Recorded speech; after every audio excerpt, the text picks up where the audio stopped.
I'm Marie Jukic, and I'm here with Allen Wilcox at the National Institute of Environmental Health Sciences. And today is August 25th, 2015. After you did medical school, you made your way to public health. How did you find public health, and what was it that interested you about public health? My path to epidemiology was pretty crooked. I don't think I even knew what epidemiology was. It was not a household word before medical school. And in medical school, my exposure to epidemiology was pretty deadly. I think we had a lecture on histoplasmosis and pigeon poop in some schoolyard. So I was pretty sure that didn't interest me. And I was sort of interested in pediatrics and obstetrics, and I took some extra rotations in that. But I wasn't really very happy in medical school. I was not a great student. Memorization was not my thing. And so I was struggling in a way to figure out what fit me. So I took some courses in my senior year in the public health school. And I think the one that grabbed me the most, ironically, was a demography course. And I was really interested in the way that with such few data on births and deaths,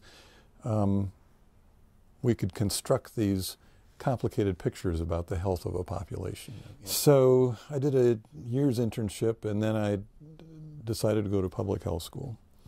And I started in maternal and child health and finished that year. And there was a lot of policy and health education and stuff like that that didn't grab me. And at the end of the year, one of my faculty people, when I'm sort of, thrashing around wondering what to do next, she said, "I think what you want to be is an epidemiologist." And I said, "Really?" And she said, "Yeah, I think you ought to go spend some time in the Department of Epidemiology."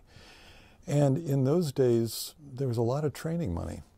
So I walked over to the department head and said, "Is there a place for me here?" And he said, "Sure." He says, "We can put you on a preventive medicine residency, and you don't even have to be in a degree program. Just kind of hang around and take some courses and go to seminars and see what you think." And within a month, I knew that that was my chosen vocation. Eventually, there was a NIEHS announcement. Right. So how did I come to the Institute? So when I finished my dissertation, then my wife was just starting a residency at UNC. So I had to find a job in the area. And I was interested in staying at UNC, but my advisors thought that I'd really do better if I went someplace else, at least for a while. So NIEHS at that point was trying to build an epidemiology program. So I went over there and stayed for 35 years. So how did you get to be the editor of epidemiology? I've always wondered. Yeah, so 15 years ago, my phone rang, and it was Ken Rothman, and he said, "I know this is kind of out of the blue, but how would you like to be the editor of epidemiology?" And I said, "Absolutely. Wait, give me 24 hours to think about it. But yes, I'm going to say yes." So I called him back the next day, and I said, "I'm ready to do this." So thinking about teaching and mentoring, what sort of advice do you have to students or junior colleagues who are just starting in their careers? What sort of advice would you offer them as a senior epidemiologist? How to decide what studies are worth doing. There's, of course, many considerations that people use. And for me, it has to be a question that I am really interested in. And there's no, from my perspective, that applies to any study anybody chooses to do. There are so many boring parts about doing a study that if you're doing it only because somebody wants you to do it, or because you feel some obligation to do it, it's really hard to give it the commitment that it deserves.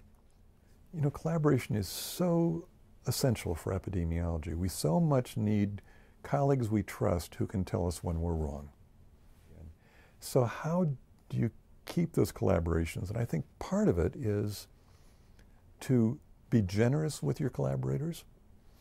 And by that I mean acknowledging what you realize is their contribution and giving them credit for even a little more, because even then you're probably not giving them credit for everything they deserve. And the other side of that is that I think collaborators really respond to that kind of generosity. And if they're decent people, which most people are, they'll return that.